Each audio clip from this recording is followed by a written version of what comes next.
I have a confession to make. I did something in my past I'm not extremely proud of. And I didn't share it for a long time, and I hope for a long time it will not get into the open. Because early in my career, I was a brand manager for a very iconic product.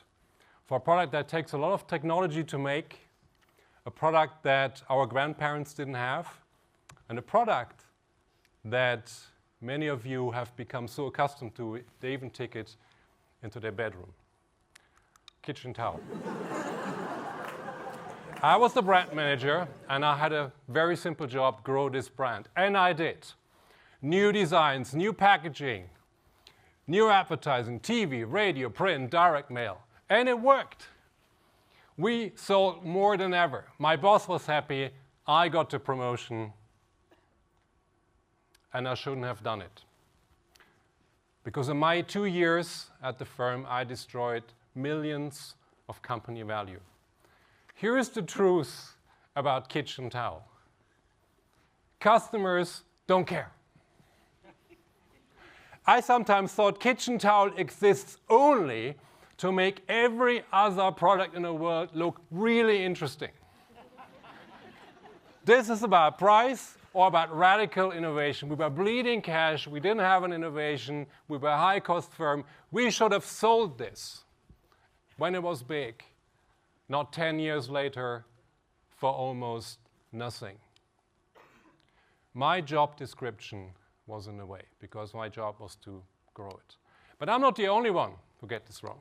The BlackBerry team launched the Z10 campaign with a lot of money weeks before the entire firm folded,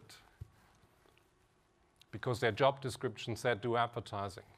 And by the way, do you spot a little Samsung kid there pulling faces at them in the ad? P&G last year cut $200 million in digital marketing money without any negative sales effect. Money that the digital team would have spent because the job description says do digital marketing. And the guys who did this menu card went all the way, edited it, reprinted it, laminated it to tell you what you can't order anymore. Right? That's what job descriptions do. The people here in the audience, who are the people who want to fix what's going wrong in companies today? You have to answer a very important question. What's your real job? What's your real job? I don't think we're answering that question today. In fact, I think we sometimes don't even ask that question. And it all started in 1922 when a guy called Morris Viteles invented the job description. He went to a railway company and looked at the auditing department. It must have looked at this is the Bank of England, but I'm sure it looked very similar. And he figured out that the clerks, the accountants were doing different jobs. They were separating the cash from the tickets. They were doing invoices. They were doing statistics. And he counted 19 different jobs, and he wrote them down in detail in what he called the job specification.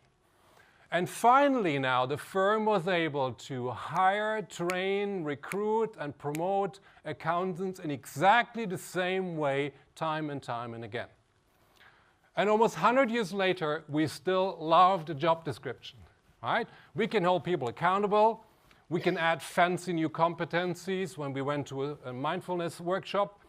We can even give them to HR to write, so we don't have to worry about people anymore. Yeah? That's all we can do. Yeah? The job description works really well under one important condition. What customers want doesn't change. On another day, the job description would be the perfect tool. Unfortunately, today is not another day. What we're seeing is the biggest shift in business since the Industrial Revolution. We are seeing a shift from the selling economy to relationship economy. The selling economy, if you just remind you, works like this, right? Someone comes up with a product, invents it, and because everything exists, we ask people to do something special, something unique. We want a USP, a pink cow, right? Something that's unique. And someone makes it, and then marketing and sales go out and sell it. So when the customer comes in the moment, it's there, it's beautiful, and they buy it. In a way, we perfected the one-night stand in marketing, right? Pick me up now. And if you think about it, even digital marketing works pretty much in a similar way when you're chasing customers, along websites. Finally, show them your ad. That's how we do it. But big changes are coming because someone has figured out how to do the relationship. Because of technology, what firms can now do is take all that feedback they're getting from customers and produce offers and services at scale, individualized, customer by customer, time and time again. And that's what happens because of technology in a relationship economy. This is my personal shampoo. I gave those guys who make this brand my details about my skin and my hair.